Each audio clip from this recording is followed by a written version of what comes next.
ఎవరు ఎవరు ఏయ్ ఎవరక్కడ?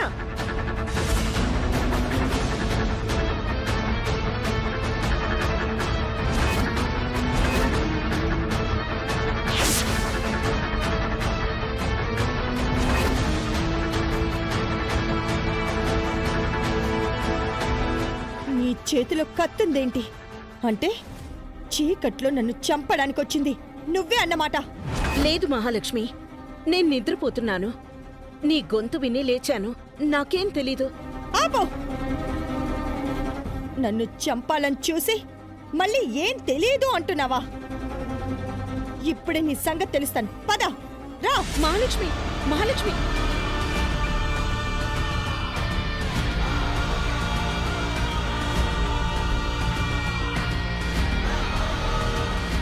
జనా, రామ్, గిరి, అర్చన అందరూ బయటికి రండి.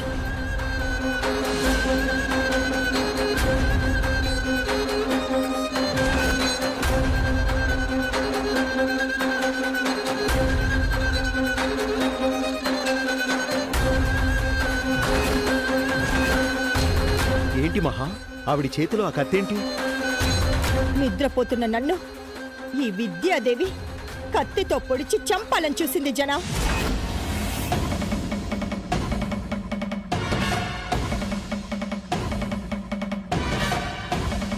ఏదో నా అదృష్టం బావుండి మెలకు వచ్చి తప్పించుకున్నాను.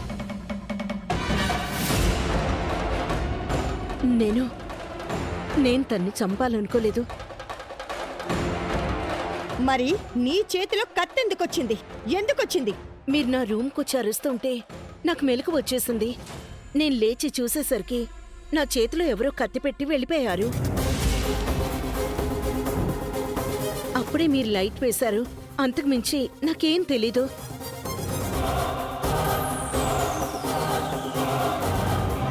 తెలీదంటే నమ్మేస్తామనుకుంటున్నావా? కట్టుకథలు బాగానే చెప్తున్నావు. నిజంగా నాకేం తెలీదు. నన్ను నమ్మండి. ఇంకా బుకాయించకండి. ఆల్రెడీ మీరు ఒక మర్డర్ చేశారు. మళ్ళీ మా మహావతిని చంపాలని చూస్తున్నారా? మహాలక్ష్మి అత్తయ్యను అత్తమ్మ ఎందుకు చంపుతుంది? చంపాల్సిన అవసరం ఏముంది? నాకేదో తేడాగా ఉంది. తేడా ఏం లేదు సీత, అంతా క్లియర్గా ఉంది. ఆవిడ్ని పిన్ని నమ్మట్లేదు కాబట్టి ఆవిడ పిన్నిని చంపాలనుకుంది. నువ్వు కూడా ఏంట్రా, టీచర్ గారిని చూస్తుంటే హత్య చేసే మనిషిలా కనిపిస్తుందా? హంతకులు కూడా మనుషులే చలపతి, మనలాగే ఉంటారు. ఈవిడ మొహం చూసి మోసపోవద్దు. ఏం మాట్లాడుతున్నారు మావయ్య? అయినా అత్తమ్మ రూమ్కి మహాలక్ష్మి అత్తయ్య వెళ్ళిందా, లేక మహాలక్ష్మి అత్తయ్య అత్తమ్మ రూమ్కి వెళ్ళిందా?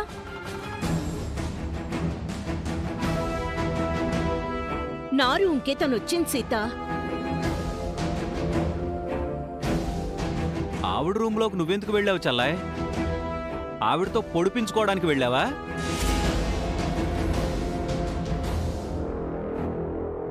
ముందు నా రూమ్లో అటాక్ జరిగింది.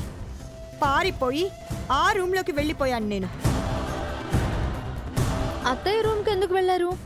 మావయ్య రూమ్కో మా రూమ్కో వచ్చి ఉండొచ్చు కదా.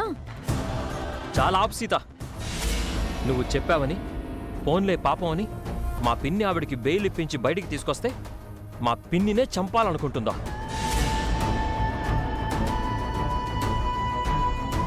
ఈవిడ్ని అనవసరంగా విడిపించావు మహా. కాస్తుంటే నీ ప్రాణం పోయి ఉండేది. పాముకి పాలు పోసినట్టయింది. పాముకి పాలు పోసినా విషమే కక్కినట్టు ఈవిడికి సహాయం చేసినా చంపాలని చూసింది.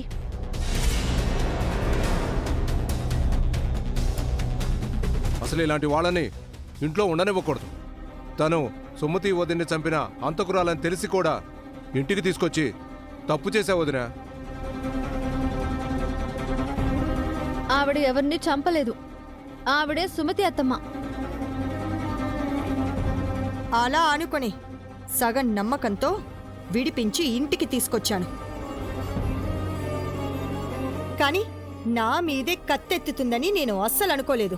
నా పిల్లల మీద ఒట్టేసి చెప్తున్నాను, మిమ్మల్ని చంపాల్సిన అవసరం నాకు లేదు మహాలక్ష్మి గారు. ఉంది. రేపు నువ్వు సుమతివి కాదని తేలితే జైలుకి మళ్ళీ వెళ్లాల్సొస్తుంది. అందుకే నా మీద కక్ష గట్టావు, నన్ను చంపాలనుకున్నావు. నిన్ను చంపినా ఆవిడ మళ్ళీ జైలుకే వెళ్తుంది కదా చెల్లాయ్. ఈ లాజిక్ ఎలా మిస్ అయ్యావు నువ్వు? తన కుట్రతో మహాని చంపాలని చూస్తుంటే నువ్వింకా లాజిక్లు వెతుకుతావేంటి చలపతి? అత్తమ్మ అలాంటిది కాదు మావయ్య, అర్థం చేసుకోండి. అర్థం చేసుకోవాల్సింది నువ్వే. అసలు ఈవిడ మా అమ్మే కాదు.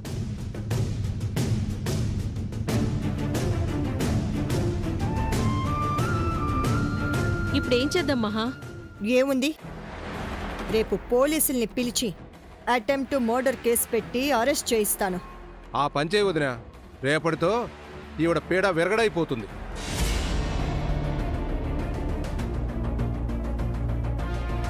ఇలాంటి వాళ్ళు ఇంట్లో కాదు, జైల్లోనే ఉండాలి. జైలుకే పంపించు మహా. నా కోడలు సీత నీ గురించి పదే పదే చెప్పిందని, నువ్వు సుమతివే అని చిన్న డౌట్ వచ్చి నిన్ను బయటికి తీసుకొచ్చాను.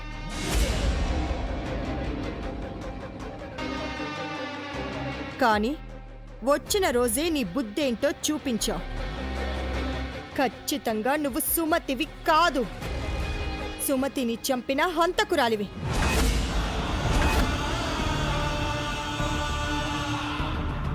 రేపు జైలుకి వెళ్ళడానికి రెడీగా ఉండు.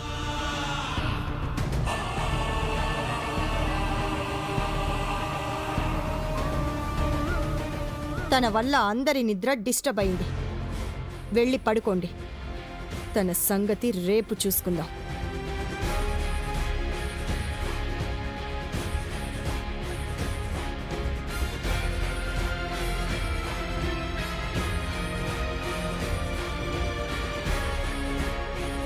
చూసింది చాలు, రా సీత.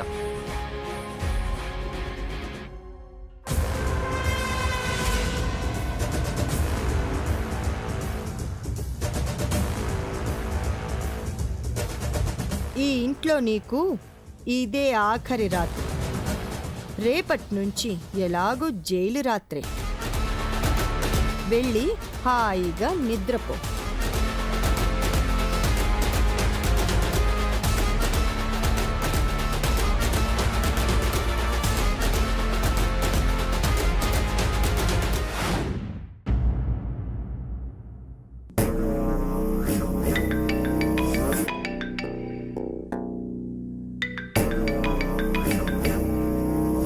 హలో మేడం, నా ప్లాన్ ఏమైంది? Plan super success. అంతా మనం అనుకున్నట్టుగానే జరిగింది. అంటే నేను పంపిన కిలాడీ లేడీ బాగా చేసిందా మేడం? ఎవరికి ఏ డౌట్ రాలేదు కదా? లేదు, అంతా పక్కాగా చేసింది. అందరూ నిద్రపోయాక ఆ లేడీ మా ఇంటికి రావడం, నా మీద అటాక్ చేయడం, నేను సుమతి గదిలోకి వెళ్లడం, చీకట్లో ఆ లేడీ తెలివిగా సుమతి చేతిలో కత్తి పెట్టి వెళ్లడం, నేను లైట్ ఆన్ చేసి సుమతిని రెడ్ హ్యాండెడ్గా పట్టుకోవడం, 1 by 1 పర్ఫెక్ట్గా జరిగింది. నా పోలీస్ బుర్రతో ప్లాన్ చేశాను కదా మేడం, అందుకే అంత పక్కాగా జరిగింది. అవును సిఐ గారు, థ్యాంక్స్ టు యూ. సుమతిని అందరి ముందు దోషిలా నిలబెట్టాను. సీత తప్ప అందరూ సుమతిని అనుమానించారు. రేపొద్దున్నే మీరొచ్చి సుమతిని అరెస్ట్ చేసి తీసుకెళ్లి జైల్లో పడేయండి. తప్పకుండా మేడం.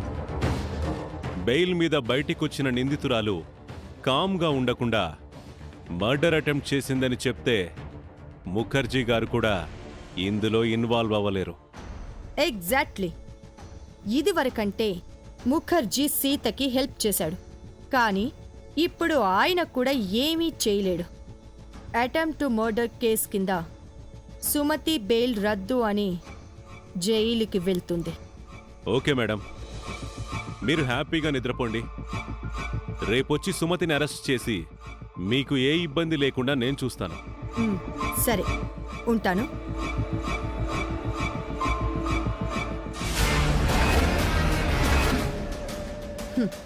వస్తే సీత, ముఖర్జీతో చెప్పించి నన్నే బెదిరించి సుమతిని బయటికి తీసుకొస్తావా? హ, ఇప్పుడేం చేస్తావో నేను చూస్తానే.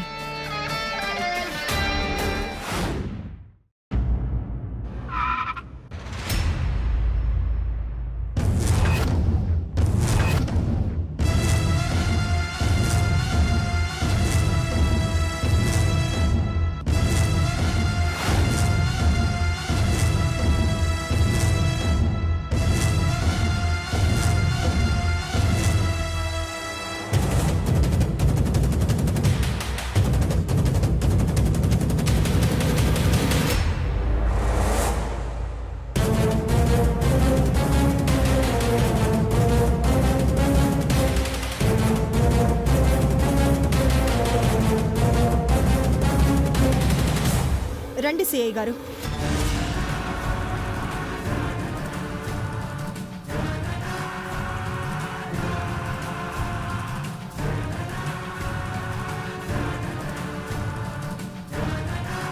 నైట్ ఈ విద్యాదేవి నా మీద మోటార్ అటెంప్ట్ చేసింది. తనని అరెస్ట్ చేయండి.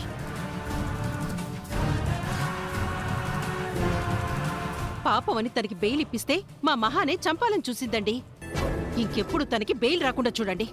ఇలాంటి హంతకురాలు ఇంట్లో కాదు, జైల్లో కాదు, నరకంలో ఉండాలి. తీసుకెళ్లి ఉరితీయండి సార్. అనవసరంగా మహా తనకి బెయిల్ ఇప్పించింది. తన వల్ల మహాకు థ్రెట్ ఉంది సిఐ గారు. తక్షణం తీసుకెళ్ళిపోండి.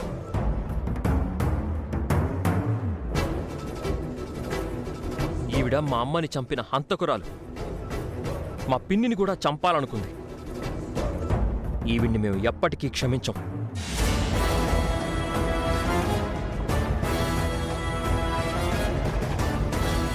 నైట్ నన్ను చంపడానికి తను వాడిన కత్తి ఇదే సిఐ గారు.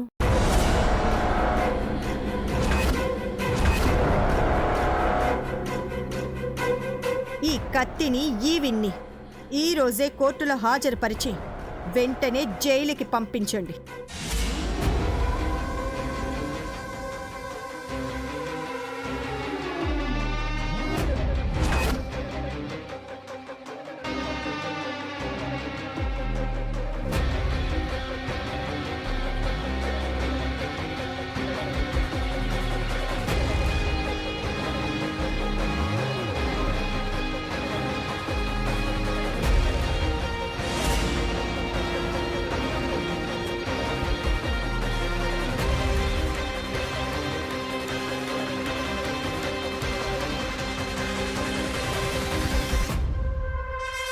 ఏమమ్మా విద్యాదేవి, ఆల్రెడీ నీ అకౌంట్లో ఒక మర్డర్ కేసుంది. మళ్ళీ ఇంకో మర్డర్ చేయాలనుకున్నావా? నీ మొహం చూస్తుంటే దేవతలా ఉన్నావు, కానీ చేసేవన్నీ దెయ్యం పనులు. నువ్వు చేసిన మర్డర్ అటెంప్ట్కి నీ బెయిల్ రద్దయింది. స్టేషన్కి పద. కానిస్టేబుల్స్, ఈవిని అరెస్ట్ చేసి జీప్ ఎక్కించండి.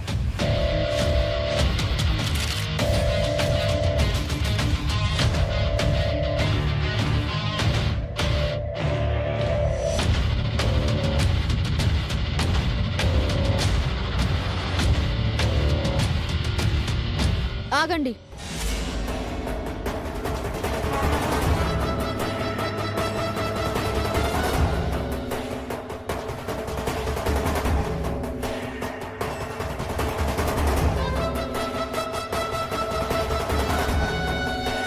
ఏంటి సీత, ఆవిడ్ని ఎలా కాపాడాలని చూస్తున్నావా?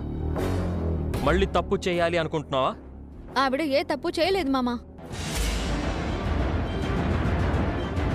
నైట్ తన చేతిలో కత్తి ఉండటం నువ్వు కూడా చూసావు కదా సీత? ఆ కత్తి ఆవిడది కాదు.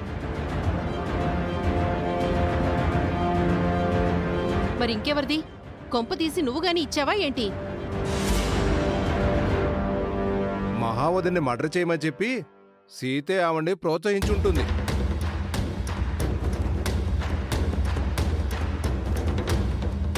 అనవసరంగా నువ్వు ఇందులో ఇన్వాల్వ్ అవ్వక సీత. మహా నిన్ను విడిపించడమే ఎక్కువనుకుంటే నీకిచ్చిన మాట కోసం ఈవిడ్ని కూడా బెయిల్ మీద బయటికి తీసుకొచ్చింది. కాదు మావయ్య, కానీ రాత్రి ఇవిడ అత్తయ్యను చంపాలి అనుకోలేదు. ఆవిడే మర్డర్ అటెంప్ట్ చేసిందని పిన్ని చెప్తుంది కదా, ఇంకా ఎందుకు మొండిగా వాదిస్తావు? ఆవిడ చేయలేదు అని నేను చెప్తున్నాను కదా మామా. తనే చేసింది అనడానికి నా దగ్గర సాక్ష్యం ఉంది. తను చేయలేదు అనడానికి నీ దగ్గర సాక్ష్యం ఉందా? మీరిలా అడుగుతారని నాకు తెలుసు అత్తయ్య. ఆధారం లేకుండా మీరు నమ్మరు కదా. ఇప్పుడే వస్తాను. ఎక్కడికి సీత? ఆధారాలు తీసుకురావడానికేమో అల్లుడు, వెయిట్ చెయ్యి.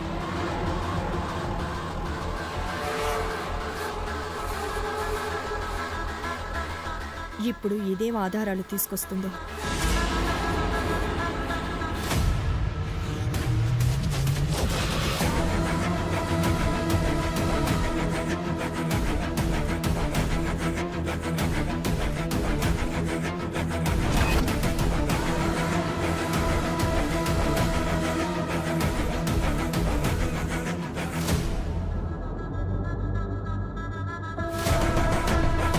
ఆ మూటేంటి సీత? అందులో ఏముంది? మీరే చూస్తారుగా.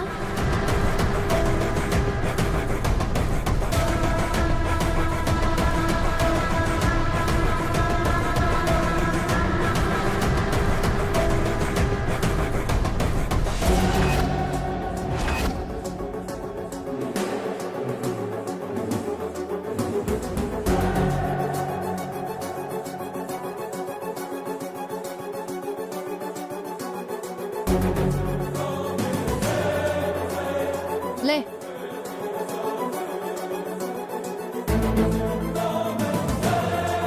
ఎవరు తను? రాత్రి అత్తయ్య మీద దాడి చేసిన కిలాడి ఈమె.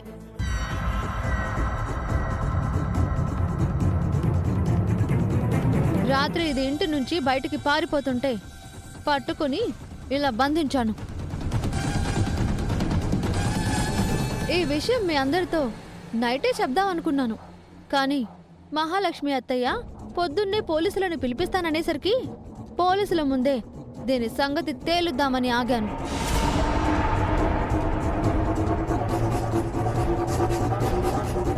మరి నిజాలేంటో దీని నోటితోనే చెప్పిస్తాను.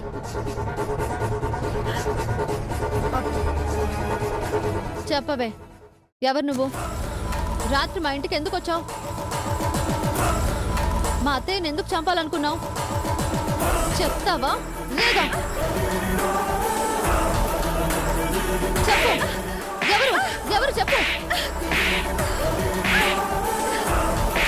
చెప్పు, ఎందుకు వచ్చావు? చెప్పే, మరేదిగా చెప్పు, చెప్పు, చెప్పే. సీత, ఆగమ్మా, ఆగు. చట్టాన్ని నీ చేతుల్లోకి తీసుకోవద్దమ్మా.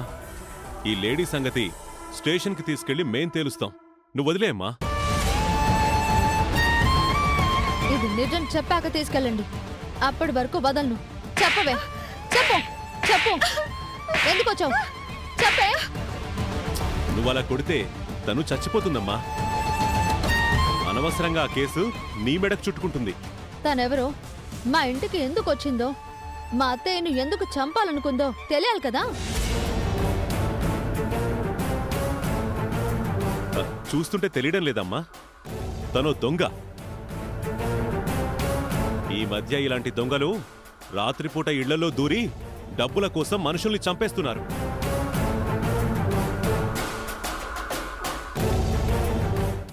తన సంగతి మేం చూసుకుంటాం కదా. కానిస్టేబుల్స్, ఈ అమ్మాయిని అరెస్ట్ చేయండి, క్విక్.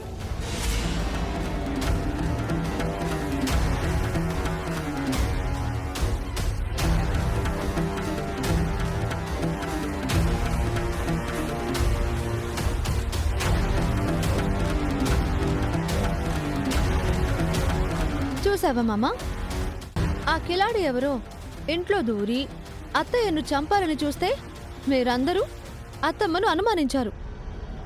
ఇప్పటికైనా నిజం తెలిసిందా?